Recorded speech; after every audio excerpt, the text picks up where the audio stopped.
Have you ever asked yourself a question? Who are your neighbors? In blocks, everyone lives wall to wall. There are different people living really close to each other. And most of the time, they don't even notice each other. But because we're so focused about ourselves, we don't notice, or we don't want to notice, who they are, what they're doing, with what they're struggling. Hello, welcome back to my YouTube channel. Today, I'm gonna show you the whole process of creating this painting. It took a lot of time, but I'm really happy with how this turned out. It's my biggest painting. This is my first that big painting, that big project. It took a couple months, but I think I put my heart into this. I feel that the topic of this painting is really important because it contains a lot of what I go through, my experience of living in block. When I look outside of the window, you know what I see? I see blocks. I see windows of people, my neighbors, which I don't even know who they are. I can look at their life through their windows, just like in this painting. So if you want to understand why we live in blocks now, we need to understand where the blocks came from in the history of the moment they become the more popular buildings almost in half of Europe. Many post-Soviet countries, or countries which were under the influence of Soviet Union, you can see blocks of flats. It's really interesting. It's a really interesting part of history because now this is a reality. Like, we live in blocks of flats. We live in neighborhoods. This is where we grow up. And many different people grow up in blocks. They're really weird structures. They're simple in the build, but contain a lot of people on a really small surface, actually. And that's it. Really interesting to look back at the history and realize where they actually came from. What is interesting, the blocks were invented in France, and that might not seem as the first thing you think of, because when you think about France, you see beautiful buildings and stuff, but they're also there, but it's not the France that you see in pictures. The blocks were invented in France, but really quickly become a thing in Slavic countries. And why is this? Why does have happened? The biggest thing is the big revolution, when people started to migrate from villages to cities to work in manufacturers in a place like this, when people stop being farmers, when they stop having their own fields and start to migrate towards cities to work in the manufacturers. And here we have a problem. Many people come to cities, or places which gonna become cities. Not right now. There are small cities evolve into big cities because of manufacturers, right? So there's a problem. There's a lot of people, small space. The problem is that would be really good if they could live somewhere nearby the manufacturer or something, or their workplace. How you can do it?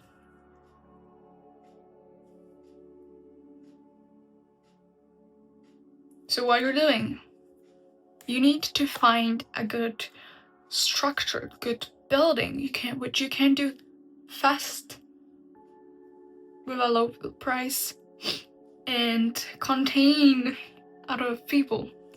And here we go. That's the best idea they could think of. Blocks of flats. And here we are right now. The first person who changed a little bit the perspective of how you can plan buildings, how you build city planning, was a guy named Le Corbusier, which was a French-Swiss architect who created a document called Athens Charter, in which one of the more important rules are sun, space, and green. It was something which wasn't that obvious.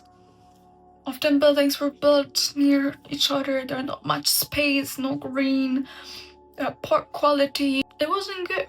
So that was the first thing that changes. Athens Charter is a document which focuses on making specific rules for urban planning. That the urban planning focus on people and how they experience living in cities, how they experience living in blocks. That he focused on the fact that, for example, your workplace shouldn't be far away from your home, that the buildings shouldn't be so close to each other, that there should be a green space, trees, and things like this, which just sounds so simple, but back in the days it wasn't so obvious.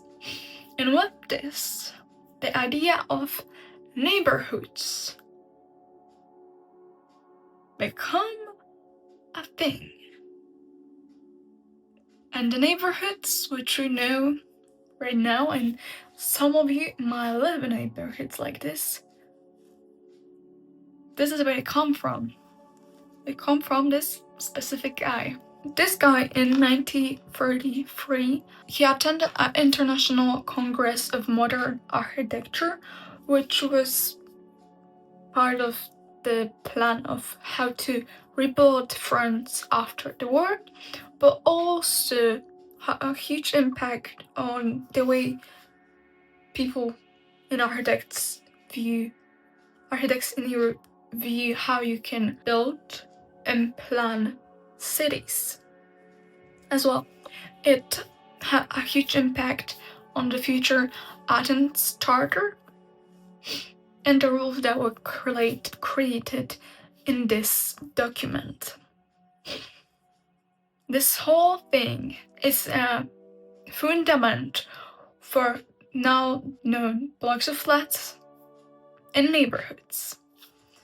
So if you want to look closer at the neighborhood, most of the time you're gonna see a couple of blocks. Most of the time they're gonna be placed in a circle or somewhere around that you can have a place between them where you can put a playground, trees, so like the green space. Nearby you have shops, some doctor office, pharmacy, and school nearby on one single neighborhood. So the more important things you need as a human being to survive, they're here. They're really nearby. You can just go out from your block and 2-3 minutes and you're already there. So that's not far away, which is really cool for living, and that's definitely something which applied to this plan from the document of Athens Charter.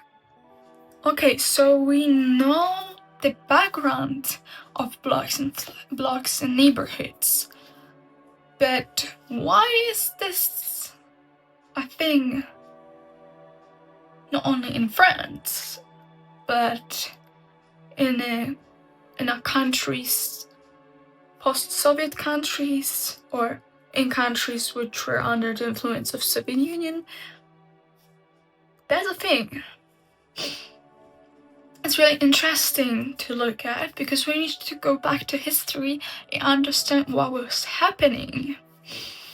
Because in the 70s and 80s, after the war, there's a lot of changes. First of all, people migrate from countrysides to cities because they stopped being farmers and they stopped working in factories, manufacturers. They're traveling to cities in order to find and try to get a better life for themselves. And with that, there's a really huge issue, because when a lot of people migrate to one single place, which is not that big in one single place, we got a little bit of a problem. Especially that after the war, many buildings was destroyed. We have a problem. We don't have a place for them to live. Here it comes. The blocks of flats. It's easy, it's cheap, and contains a lot of people. A lot of people can live in these buildings.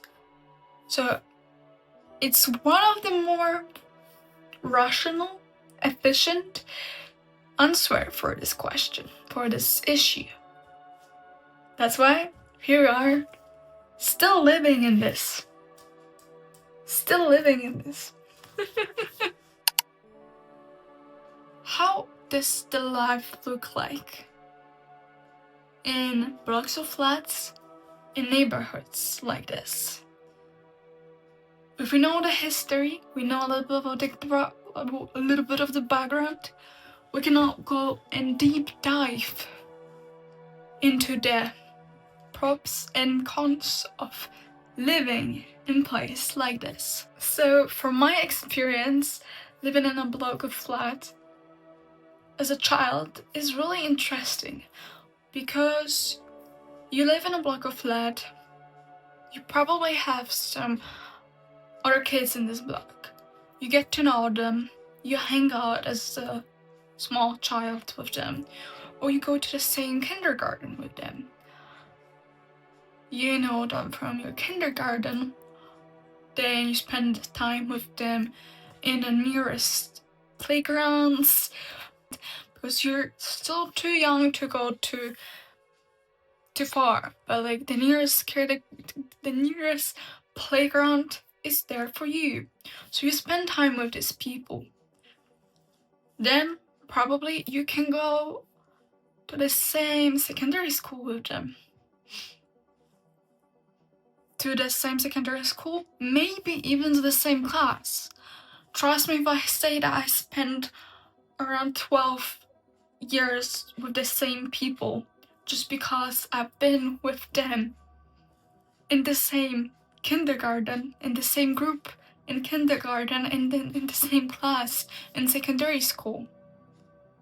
That creates a tight community of people.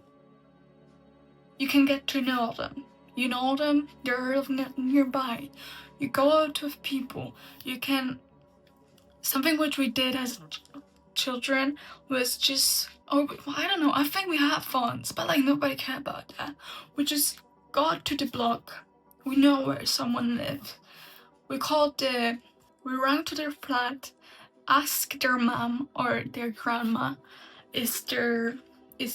or they are in house and can they go out with us. And we just like go rounds and take people from our class or like from our friend group. This is how it was. Like you just went for people and you met, and most of the time they actually were in a house, because where could they be in it? Like they were obviously and most of the time there actually was in a house in their flat, and most of the time they actually could go out, so that was actually pretty smart. Also, when you grow up and you're a little bit older, so you can move around more easily. Also, like most of the time, like, parents set their kids limit of where you can go or where you can go. So like you could explore, for example, one of the neighborhoods, then you could explore more. So like you have like areas where you could go, and it increase when you grow up. So because you have like one school, so you had one secondary school at one neighborhood. So when you grow up, you start to getting to know more people, not only from your block, not only from your kindergarten, but from other blocks, and everyone was connected, and it was really easy to have a strong bond with these people because they live so nearby. Sometimes they live in the same block, so it was easy to go out to spend time with them because they're nearby, right? People who lived somewhere else, like they need to drive to school. Like it was harder for them because like everyone spent, for example, after school we spend time after together, or like we go to houses to eat lunch, and then we come back and spend hours outside, and it was easy. But if someone doesn't live nearby, like they need to travel, like someone, like their parents needed to like, for example, drive them to this place, like it was harder for them to be a part of the group, just because they lived a little bit more far away. Like obviously for now this is not a problem, like you can travel, but like when you're a kid, like your parents wouldn't let you to go to a completely different part of the city, right? So that was really helpful to just to have like a beautiful childhood of spent with your friends and people you already know. Like just go out and everyone know each other. Like you go out to the field nearby the school, you know almost everyone. Like you go to one not kindergarten, one playground, you met their people. You go to a different playground, you met their people. Like you can go around the neighborhood and you like just casually met other people, you know, and like you could do something with them or just say hi. Like that's a really good memories I have with this. Like that's such a cool thing. Like we tended to have like our favorite shops, like where we go, like that was like a whole adventure of going somewhere, like to a specific shop. Like that is such a cool memories. Like when I think about it, this is like, wow, that was a really good time. And that's like one of the good things of neighborhoods and blocks of life, because you live nearby as a kid. And as a kid, I think it's really easy to get to know someone, like to make friends. Like children makes friends really, really easily. With adults it's a little bit harder. But also, like, my grandma knows probably most of her neighbors, people from shops. Like just because you live there, you get to know people and you get the small connections with people. So like you have your circle of people, of connections, small talks, and you can just talk about, oh, like how is your family, because you probably also know someone's family, because you're like your daughter goes to school with this person's child or something like that. So like you have topics and connections with people, and that's interesting. That's really interesting to like look from a different perspective of like your life and how it works, because it's not that like you take yourself out of this, you look at this and you realize it doesn't have to be like this. That for example, new blocks of flats or like new neighborhoods, they're most of the time locked. So like nobody else can go there. It's like, okay, for safety, I guess it makes sense. But like you look playgrounds, like so nobody outside of this group of blocks, like they can use it. Okay, like I understand the purpose of this, but this also closed the connection between people. That like, you're not from here, you can't go there because it's locked. Okay. But it's kind of sad in a way that like we're so scared of each other that we need to make walls to not be robbed. I don't know, like it's not even like, first of all, like if you not leave your stuff or somewhere with a like hallways or on a hallway or something, nobody would probably like, it's not that common to get still, for something to be still. But like I get it, someone wants to steal our bike, but it was stole from the basement. Which was locked. The basement was locked, but like they stole it either way. So like if someone wanted, like they would do it anyway. But like and also like the developers and stuff, like they don't care right now about the rule of sun, space, and green. They care about money, and they care about how many buildings they can put on such a small space to just, you know what I mean. That's crazy. But the developer guy is crazy. So like pato developer, like this thing is really common right now, and like new building and stuff, like they just want to get as much as money as they can. Understandable, but something, even if like the blocks of flats weren't the more ideal place to live, because they don't look good. Like I'm not gonna lie, like they don't look good. Right now we tend to like got murals, like for example in my city there's a lot of murals on blocks of flats. They're mostly colored by so they don't look gray and sad. Does it change much? Maybe a little bit. Like they're not the more beautiful piece of architecture. They're definitely not gonna, there never was, like they weren't meant to look. They were meant to be cheap, easy to made, and to make a lot of places to live. That was the goal. The goal wasn't to look good. So obviously they don't look good. But the new blocks, maybe they look better, but they miss the green areas, the places, the playgrounds. Like people right now don't want playgrounds anymore because like, oh, they're gonna be noises and stuff. But like, yeah, that's true. That's definitely right.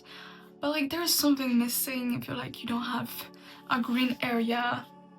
For example, like I go out to my grandma and like I go at the balcony. I go to the balcony and I look and stand there and look at the greenness, the trees, and the playground, near, like in the playground, down on the ground, and like just feels nice because like I can look at the space. Also, I see many trees, and that's really cool because it's not normal. So yeah. This is the good side of blocks of flats. The connection you can get as a child. The connection you get as an adult is harder because when we grew up, we're not as open as we were. So we're used to people we know. So people who like live next to us, but we haven't known them for our whole life, but we wouldn't want to have a connection with them, or be like, wouldn't be open to actually become friends with people who live actually just like one door away from us.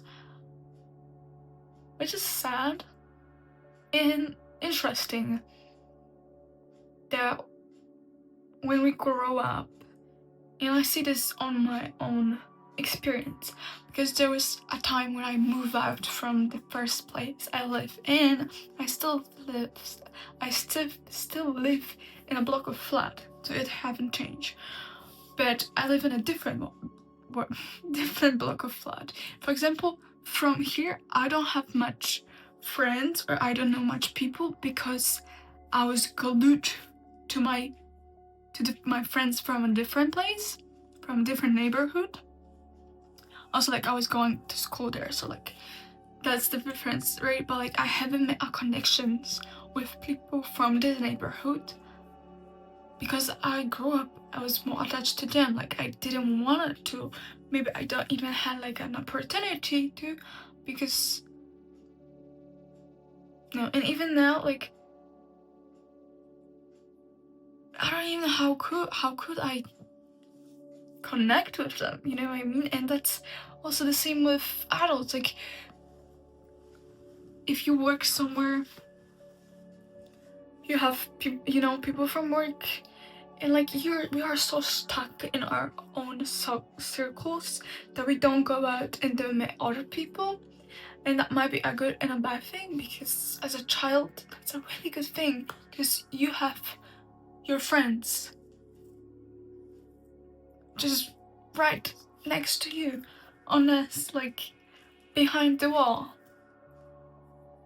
And that's cool. But when you grow up, you shouldn't just lock yourself in a small bubble, and you should be afraid to meet new people and have new connections. But this just like keeps us in this comfortable space of people we know, because sometimes people are somebody we know for our whole life. And if they're good people, like good friends, that's okay. But there's a problem if the connections you made from the beginning, they're not the best.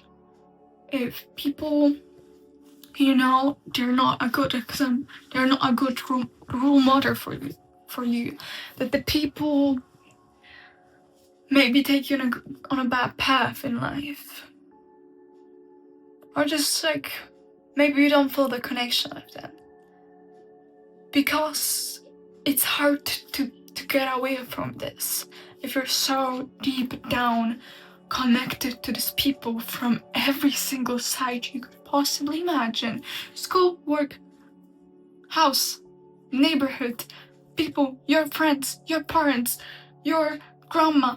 Everyone knows each other. Everyone is connected. And like, you're stuck in here. And if you met, like, or you caught, like, if you end up in a bad group of people, it's so hard to change it. It's almost impossible to change your cycle. And this is how this is how the bad pattern repeat. Because if you end up surrounded by people with bad habits, people who are addicted, people maybe with criminal history, you became one of them. And this is how generations of people repeat this cycle of their parents' and grandparents' life. Because you're there, and if you not do like a drastic change, you don't move out somewhere and cut up everyone, you probably wouldn't be able to change only depending on yourself if everyone around you is doing the same thing. And this is how we end up with a high rate of alcohol addiction, with abuse or toxic relationships, how we end up having a lot of pathology. And so the bubble, the connection between people, is something which have two ends. The good end, that if you end up with good people, they're gonna support you and push you through the good things in your life, and you're gonna feel good that you have connections, you have people who know you, who support you, who like you, who you know your whole life, and you know they're gonna disappear immediately. But on the other hand, on the other side, because you're so locked in this society, and if you end up to be in a bad environment, it's nearly impossible or really hard to get away from this, to change the pattern. And that's why in blocks of flats, in one block, you can have a really different people in the same building, but going through completely different things.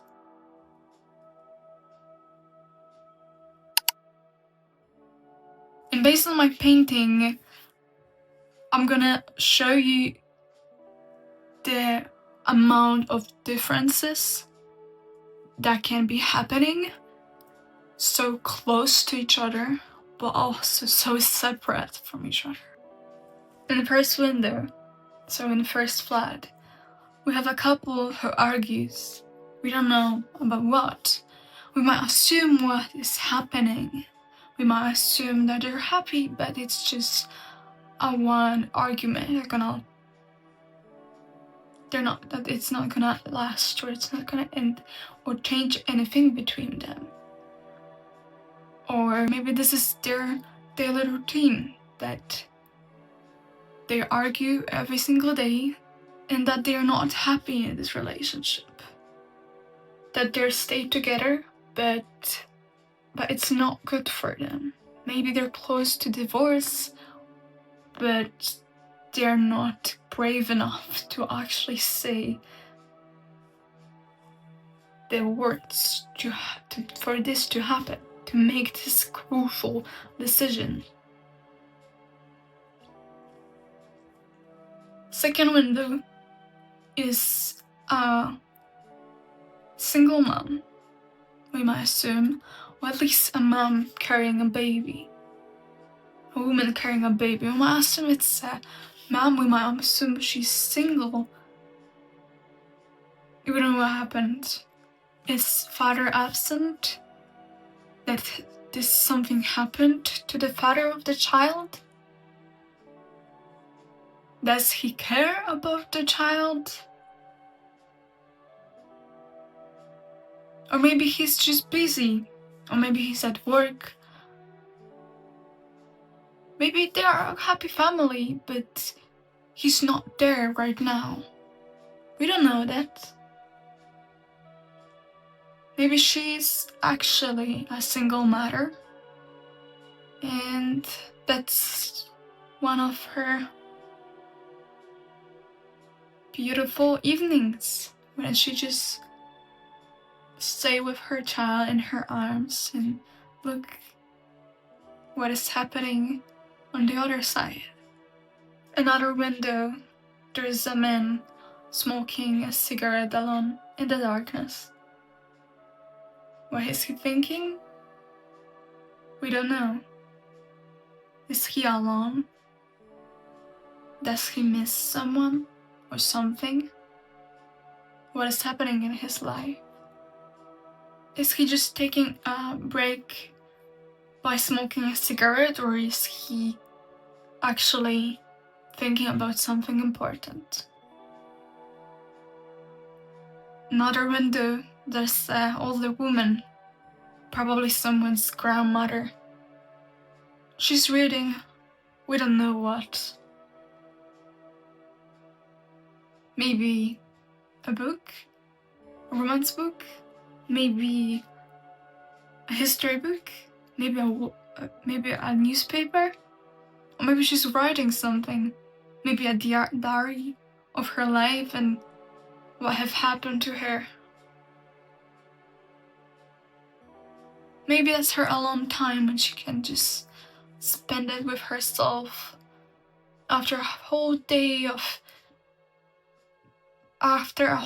she spends with her family, her children and grandchildren.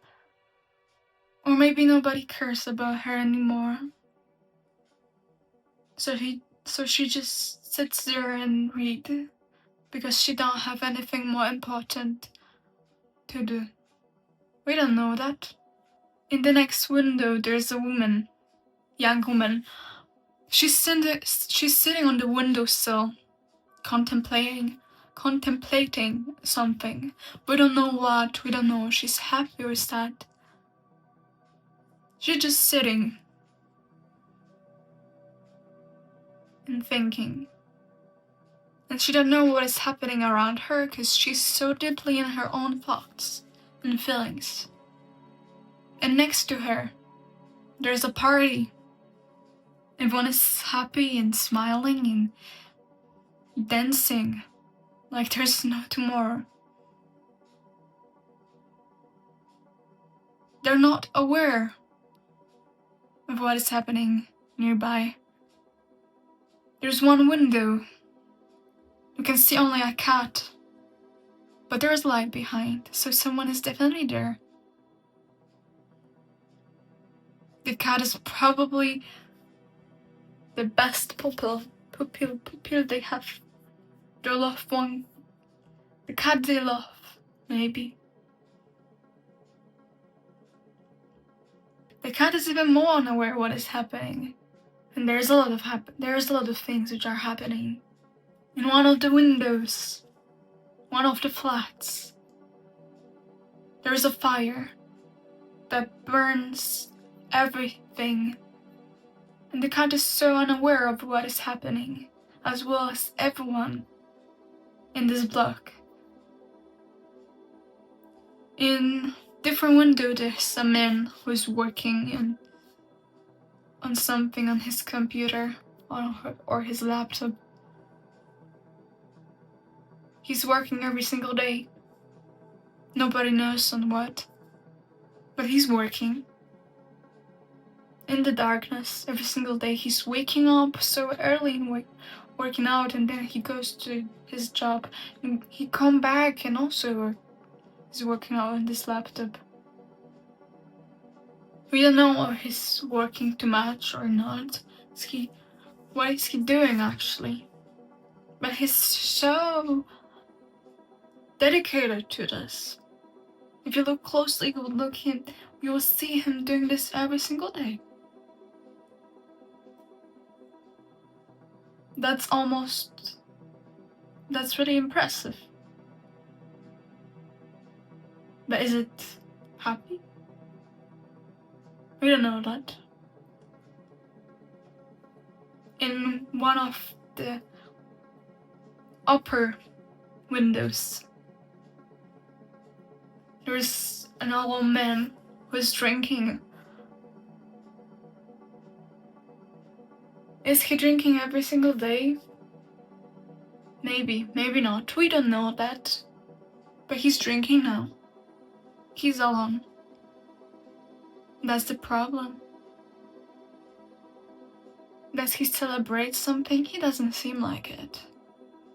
Is he sad? Maybe not. Maybe that's just his routine, that he's drinking. And the drinking is the main part of his life. Maybe not, but maybe our assumptions are right, and maybe Maybe he is one of these people who couldn't break the pattern, who couldn't break the oncoming cycle of connections with people who destroy their life, and he just become one of them. Because he couldn't disappear, he couldn't go anywhere, because where would he go? Move somewhere? To do what? He wouldn't know anybody, don't have any connection, any friends, any family members. What he would do there? He probably wouldn't thought about moving out, because he feels great here. Maybe even if he slowly but consistently destroy his own health. In near his flat, there's a couple who were just hugging. They're really close. The scene seemed intimate. Almost like we shouldn't be saying this. We don't see their faces, so we don't know or they're happy or not. But we can see the connection between them. They're together. Maybe that's the best part. Comparing that some of people in this block aren't. That some of them are really lonely. And all these people from every single flat, they haven't noticed something. They haven't noticed a fire that is happening in one of the flats. Even though that the smoke is already out, that the smoke is already covering some of the windows, they haven't noticed this. Why, you might ask? Because it's so obvious there is a fire, that they should have been already out of this building, that they shouldn't have stayed there and do what they're doing right now. But they're too blind for it, because they're too focused on on their own life. They don't see the fire. They don't see the more brutal, the worst thing that can happen to someone who's so close to you.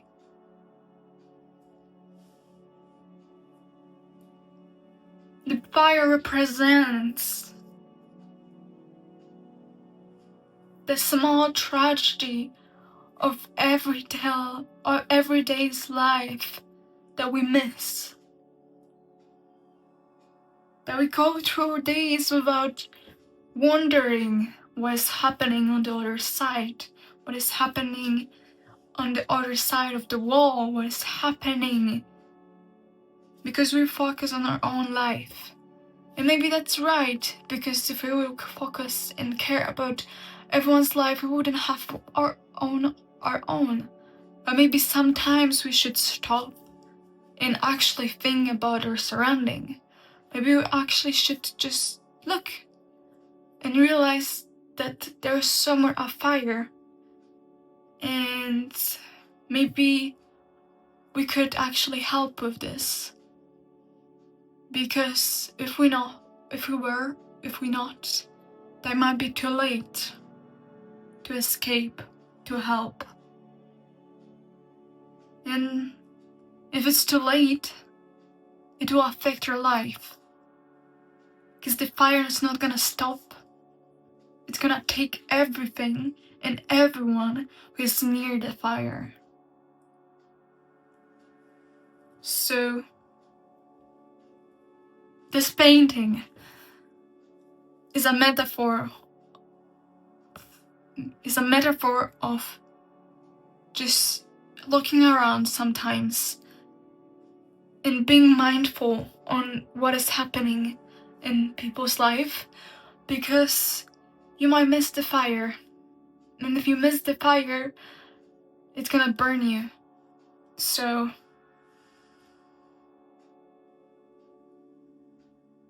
stay focused and don't miss the fire.